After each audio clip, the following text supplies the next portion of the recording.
If your job can go with you, then your salary can stretch a lot farther than most people think.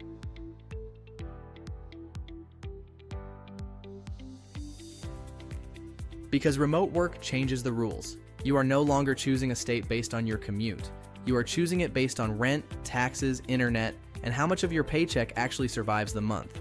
And that changes everything. Today, we are counting down the cheapest states for remote workers in 2026, using the latest cost of living data. And the interesting part is this: the cheapest state is not always the best state for everyone. But if your goal is to keep more of what you earn, these states deserve serious attention. Before we start, one important thing: remote work is not just about comfort. It also removes commuting time and commuting costs, which means the value of a lower-cost state becomes even bigger when you are not tied to an office. So let's begin the countdown. Kansas takes the 5th spot. In Merrick's 2025 annual average ranking, Kansas has a cost of living index of 88.4. Its housing index is 76.9, which helps explain why it stays attractive for people trying to control their monthly budget. For a remote worker, that matters because housing is usually the biggest monthly expense. If you are not paying to live near an office, then you can focus more on where your rent goes furthest. Kansas gives you that kind of breathing room. It is not flashy, it is not noisy, but it is practical. And for a lot of remote workers, practical is exactly what wins. At number 4, we have Alabama. Alabama's 2025 cost of living index is 88.1, and its housing index is 71.2. That keeps it among the more affordable states in the country. This is where remote work starts to look really powerful. Because if your income is portable, you can live in a state where the housing market is far less punishing, while still keeping your job or business wherever it already is. That is the whole point. Remote work is not just about working from home. It is about unlocking location flexibility. And location flexibility can turn a middle-income salary into something that feels much stronger. West Virginia comes in at number 3. Its cost of living index is 88.0, and its housing index is 71.2.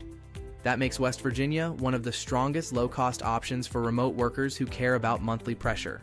Why? Because when housing is cheaper, the rest of your budget gets easier to manage. Groceries feel less overwhelming, savings become more realistic, and the month does not feel like it is disappearing the second your rent is paid. This is also where remote work savings stack up. If you are not commuting every day, you are already saving time and money on transportation. So a lower cost state can make that advantage even bigger. Mississippi takes the number 2 spot. According to Merrick, Mississippi's cost of living index is 86.0, with a housing index of 71.6. That places it near the very top of the affordability list. This is where remote workers start seeing the real math. If your income stays the same, but your cost of living drops, your savings rate can improve fast. That is the big opportunity here. Mississippi gives you a lower cost base, and that can matter even more if you are not spending money on commuting, office parking, daily driving, or the extra routine costs that come with being tied to a physical workplace. For remote workers, this kind of state can make a salary feel much more powerful than it does in a high-cost metro area. And the cheapest state for remote workers in this ranking is Oklahoma. Merrick's 2025 annual average cost of living index for Oklahoma is 84.7, the lowest in the country. Its housing index is 68.8, which is also the lowest among all states on the list. That is why Oklahoma wins. It is not just cheap overall, it is cheap where it matters most: housing. And for remote workers, that is the biggest advantage you can get. Because when your rent is lower, your entire monthly budget becomes easier to manage. You can save more, you can invest more, and you can handle surprise expenses without feeling like your whole month is ruined. This is the kind of state where remote work can really pay off. Now here's the part a lot of people miss. The cheapest state is not always the most tax-friendly state, and the most tax-friendly state is not always the cheapest. That is why remote workers need to compare both rent and taxes before making a move. In 2026, there are still 9 states with no broad-based personal income tax: Alaska, Florida, Nevada, New Hampshire, South Dakota, Tennessee, Texas, Washington, and Wyoming. That matters because remote workers often care not just about where they live, but about how much of their income they get to keep.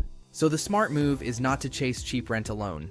The smart move is to find the state where your full cost stack works best. That means housing, taxes, and the rest of your monthly life all need to line up. Now let's talk about the most critical tool for any remote worker. What about internet? Remote workers also need reliable broadband, and that changes the way you think about location. FCC reporting shows broadband access has continued improving across the country, which means the real question is often not whether internet exists, but whether your setup is reliable enough for daily work. That is why remote workers should think differently than office workers. You are not paying for a commute. You are paying for a better home base, a better workspace, a better cost structure, and a better monthly balance. So if you work remotely, these are the 5 states that give your money the best chance to last longer: Kansas, Alabama, West Virginia, Mississippi, and Oklahoma. The biggest lesson is simple. Remote work is not just a lifestyle change, it is a financial strategy. And when you combine lower rent, less commuting, and the right tax situation, the difference can be huge. If you found this helpful, comment below and tell me which state surprised you the most. And if you want the next video, I can break down the best cities for remote workers on a budget or the cheapest states overall in 2026.